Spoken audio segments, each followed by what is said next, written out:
Good morning students.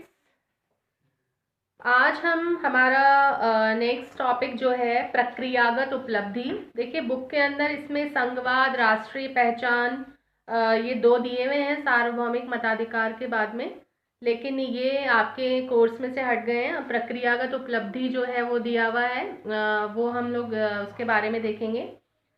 देखिए जो हमारे संविधान जो है उनकी जो कुछ उपलब्धियां जो है वो कही जा सकती हैं, जैसे कि भारतीय संविधान जो है उनका जो विश्वास है वो राजनीतिक विचार विमर्श में है।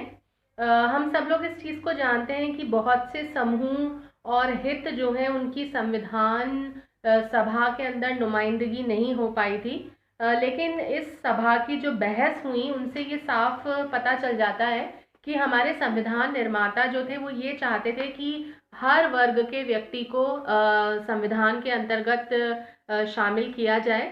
और ये जो खुलापन अपनाया गया है ये यही संकेत करता है कि भारतीय जनता जो है वो परिणामों को अपने स्वार्थों पर नहीं रखती है, बल्कि तर्क अपनी बुद्धि के आधार पर तोल करके उसकी पैरवी करती है। और इससे ये भी पता चलता है कि जो संविधान निर्माता हैं वो असहमति और विभेद को एक सकारात्मक मूल्य के रूप में देखते हैं। दूसरा, इसमें जो सुलह है और समझौते जो हैं उन शब्दों को भी इसमें देखा गया है।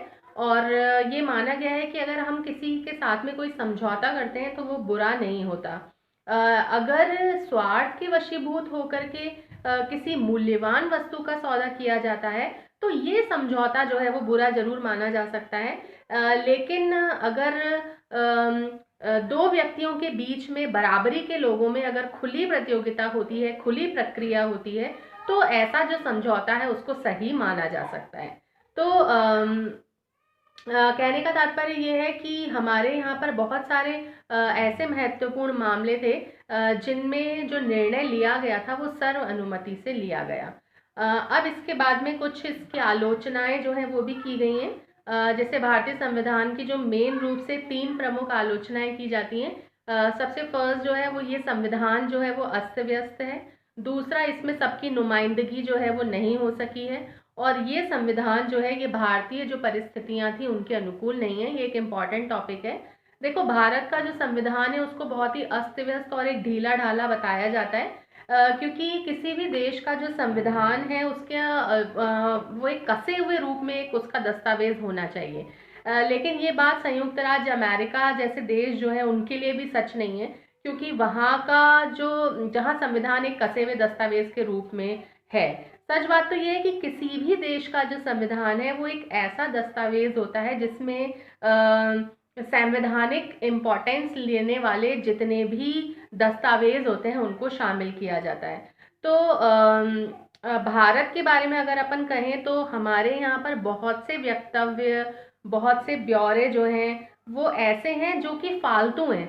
मतलब बहुत सारी चीज़ों को जिनको हमारे संविधान के अंतर्गत समावित किया गया है वो ज़रूरी ही नहीं थे कि उनको संविधान में रखा जाए। जैसे कि अगर आप देखोगे चुनाव आयोग है या लोक सेवा आयोग है, उनके संबंध में हमारे यहाँ पर कोई भी प्रावधान नहीं है, लेकिन बहुत से प्रावधान ऐसे हैं जो कि बिना इम्पोर्टेंस के हैं। तो संविधान सभा जो है, दूसरी चीज़, हमारे संविधान सभा का निर्माण जो है वो कैसे हुआ। आपको पता है उस समय पर नागरिक जो है उनको सार्वभौमिक मताधिकार जो है वो प्राप्त नहीं था, और समाज के ज़्यादातर जो सदस्य हैं वो समाज के अगड़े तबके के थे, मतलब कि उच्च वर्ग के थे। तो ये भी माना जाता है कि भारतीय संविधान जो है उसके अंदर सभी वर्ग जो है उनकी नुमाइंदगी नहीं हो सकी है, सभी वर्गों को अधिकार नहीं दिया गया है। ठीक है, तो एक को आप आवाज़ कह सकते हैं, दूसरे को राय कह सकते हैं। तो आवाज़ जो है वो अपने आप में महत्वपूर्ण होती है। लोगों की पहचान खुद उनकी जबान से, उनकी आवाज़ से होनी चाहिए, ना कि मालिक जो है उनकी जबान या उनकी आवाज़ से। तो अगर इस अकॉर्डिंग अपन देखते हैं तो भारतीय संविधान जो है उसके अंदर सभी लोगों की नुमाइंदगी जो है वो नहीं हो पाई है। ठीक है, अब संविधान सभा में जो बहस हुई उनको अगर आप पढ़ेंगे तो आपको ये पता चलेगा कि बहुत से मुद्दे उठाए गए, इसमें बड़े पैमाने पर लोगों ने राय भी रखी। सदस्य जो थे उन्होंने अपने व्यक्तिगत और सामाजिक सरोकार पर आधारित मसलों में ही नहीं बल्कि समाज के विभिन्न तबकों के सरोकार और हितों से संबंधित मामले जो थे वो भी उठाए। लेकिन फिर भी ये कहा जा सकता है कि संविधान में अनेक महत्वाकांक्षाओं की नुमाइंदगी हुई है। सभी लोगों को अधिकार नहीं मिला, लेकिन फिर भी ये कोशिश की गई कि समाज के अधिकांश वर्ग जो है उनको इसके अंदर शामिल किया जाए। और एक अंतिम आलोचना ये की जाती है कि भारतीय संविधान एक विदेशी दस्तावेज है, क्योंकि इसके अंदर ज़्यादातर पश्चिमी जो संविधान है उन्हीं की नकल की गई है और भारतीय जो परिस्थितियां हैं उनसे इसका कोई मेल नहीं बैठता है। लेकिन ये जो आलोचना है ये केवल एक भ्रामक है, ऐसा नहीं है। हमारी संस्कृति, हमारे मूल्य जो हैं वो उनको भी इसके अंदर शामिल किया गया है, उनसे अनुकूल करती हुई हमारी संविधान है। लेकिन फिर भी इसकी कईयों ने आलोचना की है कि भारतीय संविधान जो है वो भारतीय संस्कृति, भारतीय मूल्यों से सरोकार नहीं रखता है। ठीक है, तो इस प्रकार से इसकी आलोचनाएं की गई हैं। लेकिन देखो, इसका ये आरोप कितने सच हैं ये भी अपन ये कह सकते हैं कि ये कह देना कि भारत का संविधान जो है वो पश्चिमी है या विदेशी है, ऐसा नहीं है। हमारे यहाँ पर ठीक है, कई चीज़ों को पश्चिमी संविधानों से लिया गया है, लेकिन इसका तात्पर्य ये नहीं हो जाता है कि हमारा संविधान पूरी तरह से पश्चिमी हो गया।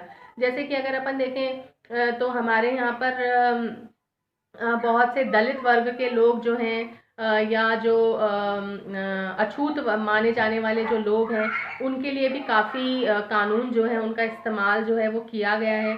और बहुत से जमींदार वगैरह हैं उनके खिलाफ भी हमारे यहाँ पर मुकदमे दायर किए गए।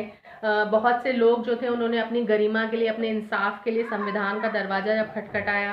तो कहने का तात्पर्य ये है कि हमारे यहाँ पर हर वर्ग के लोगों के साथ समान व्यवहार करने का प्रयास जो है वो किया गया है। और जो पश्चिमी विचारधारा है उसको किसी प्रकार से कोई थोपा नहीं गया है। जो भी पश्चिमी संविधान की जो बेहतर चीज़ें थी उनको हमने इसमें शामिल किया है। ठीक है, तो इस प्रकार से आपका टॉपिक कंप्लीट होता है। Thank you.